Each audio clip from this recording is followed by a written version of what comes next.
It was just past 3 p.m. when Jonathan Reeves pulled into the narrow parking lane near Harrington Park. The sun was soft behind streaky clouds, and the trees whispered with the slow-moving breeze. From the outside, he looked like any other dad, broad-shouldered, mid-40s, focused, but on the inside, he was a man fraying at the edges. His daughter Isla sat in the back seat, strapped into a wheelchair, her eyes dull from another restless night. She hadn't walked in over a year. Not since the accident. Not since the surgery. And no matter how many doctors they saw or how much money he threw at therapists and specialists, nothing had worked. He'd stopped counting how many times he whispered to himself, there must be something more. As Jonathan rolled Isla out onto the grass by their usual shaded spot under the big oak, he noticed someone new, a boy, maybe 9 or 10, crouched nearby. His clothes were worn, hanging a little loose, and his boots were patched with duct tape. He was sketching something on a piece of cardboard with a blunt pencil, glancing up at them now and then. Jonathan paid him no mind. These days, his focus was survival, keeping Isla's spirits up, showing up to work even when his heart wasn't in it, and praying for a miracle he didn't quite believe in anymore. "You okay, Peanut?" he asked as he set the brakes on her chair. She nodded slightly, but her lips didn't move. "Not today." Jonathan sighed, lowering himself onto the grass. He started their routine, stretched the arms, massaged the calves, flexed the toes, what he called the ritual of hope. They were halfway through when the boy approached. "Excuse me, sir," he said quietly, like someone used to being ignored. "I don't mean to interrupt, but I can help her." Jonathan blinked, then turned slowly. "I'm sorry, what?" The boy stepped closer, cardboard still in hand. "Your daughter. I can help her walk again." Jonathan stared, half expecting a prank. "What did you say, kid?" The boy stood a little straighter. His voice was calm, steady. "Sir, I can make your daughter walk again." Jonathan froze. He glanced at Isla. Her eyes were on the boy now, curious. "You're what? A healer?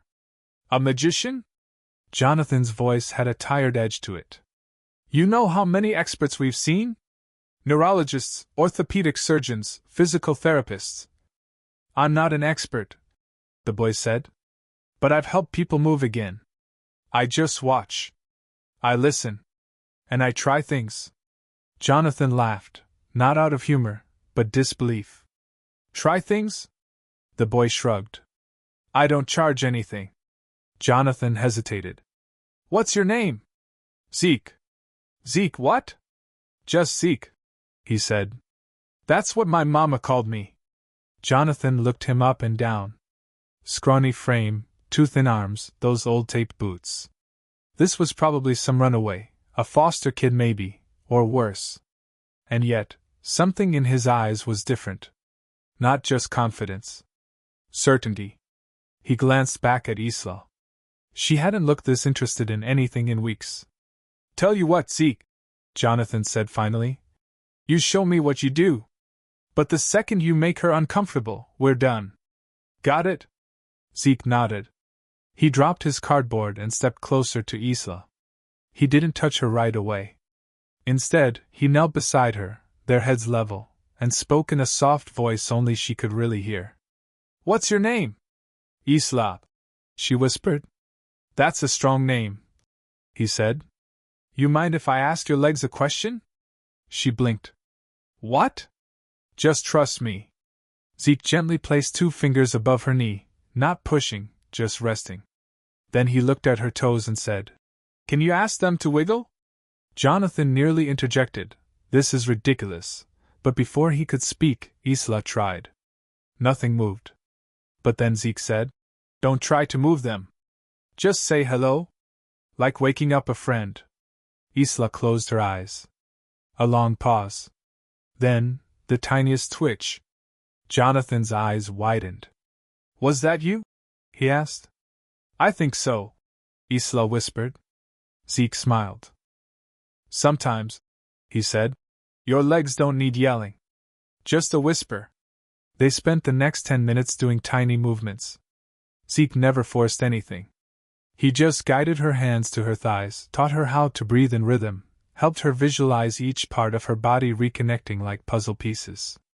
Jonathan sat still, silent, just watching. It wasn't therapy. It wasn't science. But something was happening. When the session ended, Zeke stood up and said, "She's strong. You just have to remind her body it's allowed to be." Then he turned and started to walk away. "Wait," Jonathan called. "Where do you live?" Zeke paused. "Around. You hungry?" The boy hesitated. "I'm okay." Jonathan reached into his bag and pulled out a granola bar. "Just take it." Zeke took it with a quiet "Thanks." "Will you come back tomorrow?" Isla asked suddenly. Zeke smiled. "If you want me to."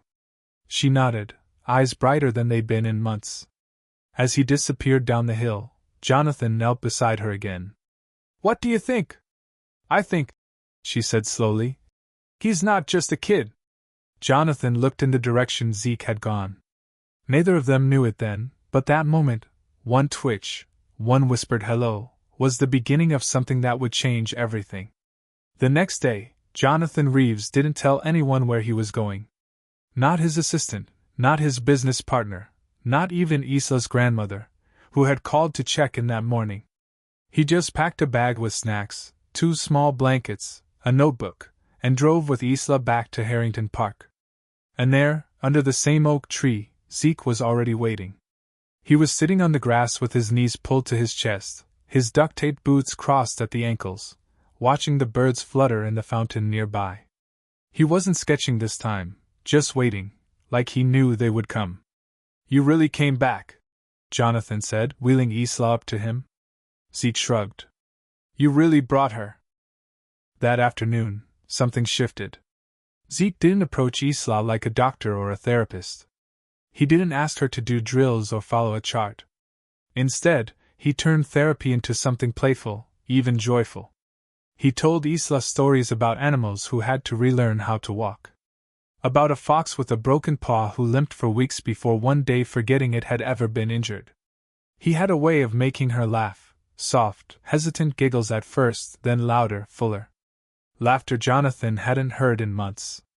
When Zeke laid out a towel and placed Isla's legs gently on it, he pressed her toes again and said, "Say hi, not try." And this time, her toes responded. A little more. Jonathan's breath caught. Zeke noticed. "She's already doing more than yesterday." Isla beamed. They spent the next hour doing movements, some small, some almost invisible. But every few minutes, there'd be a little victory. A flex of a muscle. A shift in posture. And each time, Zeke would say something simple like, "That's it," or, "See? Told you." There was no ceremony, no equipment. Just towels, warm hands, and trust. When it was time to go, Isla asked again, "Will you be here tomorrow?" Zeke nodded. And he was. Every day that week, Zeke showed up to the park before them. He never asked for anything. Not food, not money, not thanks. Just time. He taught Isla how to use her hands to talk to her legs. How to breathe through stiffness instead of freezing up. How to imagine the way she used to run and let that memory feed her muscles. Jonathan started taking notes. At first, he didn't know why, maybe just to document progress, but eventually it became a ritual. He jotted down Zeke's techniques, his phrases, the stretches he invented on the spot. It was like watching a genius who didn't know he was one. By Thursday, Isla could raise her knees 2 inches off the mat. By Friday, she could hold them in the air for 5 whole seconds. And Zeke? He never bragged. Never acted like a miracle worker. He just gave her a fist bump and said, "Told you. Your body remembers." But Jonathan was starting to wonder. Who was this kid? On Saturday, after their session, Jonathan asked, "Zeke, do you go to school?" Zeke looked away. "Used to." "What happened?" He shrugged. "Mama passed. Things got messy after that." Jonathan frowned. "Where do you sleep?" "Different places." Jonathan hesitated. "Do you want to come home with us? Just for dinner?" Zeke looked up, unsure. You don't have to, Jonathan added quickly. Just thought, we owe you at least that. Zeke paused, then nodded once. That evening, back at the Reeves house, Zeke sat at their long oak dining table, awkwardly spooning macaroni and cheese into his mouth like he wasn't sure it was allowed. Isla sat across from him, smiling so hard she forgot about her legs entirely. Jonathan watched the two of them like he was watching some strange dream. A week ago, his daughter had barely spoken. Now, she was making jokes, asking Zeke if he liked chocolate milk, teasing him about how many push-ups he could do.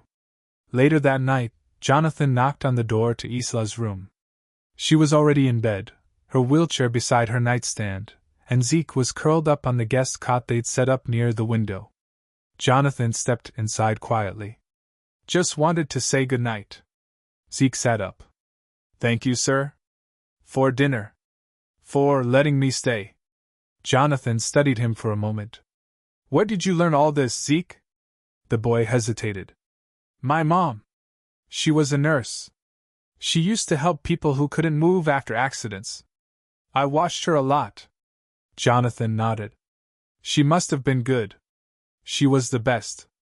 Sounds like you got some of that in you. Zeke looked down at his hands. I just like helping people feel like they're not broken. Jonathan swallowed. Well, you're doing that. More than you know. Zeke gave a tiny smile, then lay back down, pulling the blanket up to his chin. As Jonathan left the room, he turned back for a final glance. There, in the warm glow of the nightlight, was his daughter, smiling in her sleep, and the boy who had somehow lit up the darkest corner of their lives. He shut the door gently behind him. He didn't know how long Zeke would stay. But one thing was certain. Tomorrow, they were going back to the park. And this time, Jonathan wasn't just bringing a towel. He was bringing hope. Sunday morning arrived with a golden sky and the scent of spring in the air. Jonathan wheeled Isla through the gates of Harrington Park as usual, but something was different this time. A woman walking her golden retriever slowed down, staring. Then she gasped, quietly, but enough to be heard. Is that Isla Reeves? She whispered, tugging at her dog's leash. She watched as Isla, with Zeke's help, lowered her feet to the grass and began her towel stretches, lifting her knees with effort and a smile. The woman didn't interrupt. She just stood there, a hand pressed to her heart. A nurse at the Children's Medical Center, she hadn't seen Isla out of her wheelchair in months. Let alone laughing. Let alone moving her legs. That night she told her sister, who worked in the hospital's patient services department. By Monday, the whispers had started. Did you hear about the Reeves girl? Someone said she stood up, without a hospital team. There's this kid, just a kid, who's working with her in the park. By Wednesday, a physical therapist cornered Jonathan at a clinic. Hey, I heard ISA's improving. That true? Jonathan paused, then smiled. Yeah.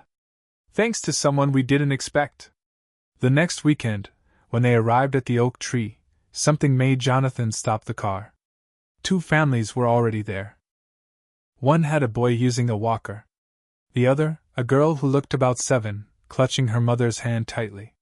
She had the slow, stiff steps of a child recovering from a stroke. Both families had heard the same thing. There was a boy at Harrington Park. And he had helped the Reeves girl walk again. Jonathan looked at Zeke in the passenger seat. Zeke looked back, quiet as always. You don't have to, Jonathan said gently. Zeke reached down and tightened the strap on his weathered backpack. I want to. He gave up his usual one-on-one time with Isla that day. Instead, he sat with the new kids. He showed their parents how to fold towels to support weak joints. How to heat rice packs just enough to loosen stiff muscles. How to praise small efforts instead of chasing perfection. He spoke to the children, not above them, not around them, but to them. You're not broken, he told one boy gently. You're just learning a new way to be strong. Isla watched from her wheelchair, hands folded in her lap. She didn't complain once. Later on the ride home, she said softly, I like watching him help people. Jonathan glanced at her through the rearview mirror. Yeah? Yeah. It makes me feel like I'm part of something good. He smiled. You are. By the next Sunday, 5 families showed up. The Sunday after that? 11. A local pastor brought folding chairs. A nearby diner dropped off bagels and coffee. Someone printed flyers that read, Free movement classes, Sundays at noon, Harrington Park. They didn't put Zeke's name on them. He had asked them not to. But everyone knew. And that's when the reporter came. A woman with a notepad and a camera slung around her shoulder showed up quietly, observing from the sidelines. She watched as Zeke helped a boy with cerebral palsy stretch his ankles. As he made Isla giggle by pretending her knees were talking back. Jonathan pulled Zeke aside. You okay with this? Zeke scanned the crowd. Kids wobbling on weak legs. Parents crying softly. A girl on a walker laughing as Isla showed her how to hold her arms out for balance. Zeke nodded. As long as it's not about me. It's about them. The reporter smiled and agreed. The article ran that Sunday in the Birmingham Post, tucked on page 2. 9-year-old with a gift helps dozens heal in a city park. They used only his first name. But word traveled fast. A local doctor reached out, offering to mentor him. A nonprofit asked if they could fund basic therapy equipment. Someone else offered free tutoring. For the first time since his mother died, people didn't just look at Zeke. They saw him. They saw the brilliance in his calm. The skill in his stillness. The magic in the way he helped hurting children believe in their bodies again. But Zeke never changed. He still laid out the same blue towel every Sunday. Still wore the same duct-taped boots. Still checked in with Isla first, always her first, before helping anyone else. But now the once quiet corner of Harrington Park had become something extraordinary. A boy with no home had become the heartbeat of a movement. 9 Sundays passed. 9 Sundays of towel stretches and whispered encouragement. Of Isla's knees lifting higher. Of victories so small they might have gone unnoticed, if not for the tears of parents watching them happen. But the 10th Sunday? That one was different. Zeke could feel it before they even pulled into the lot. The air was warmer. The trees swayed slower. Even Isla, riding in the back seat, was quiet, focused, like she was preparing for something big.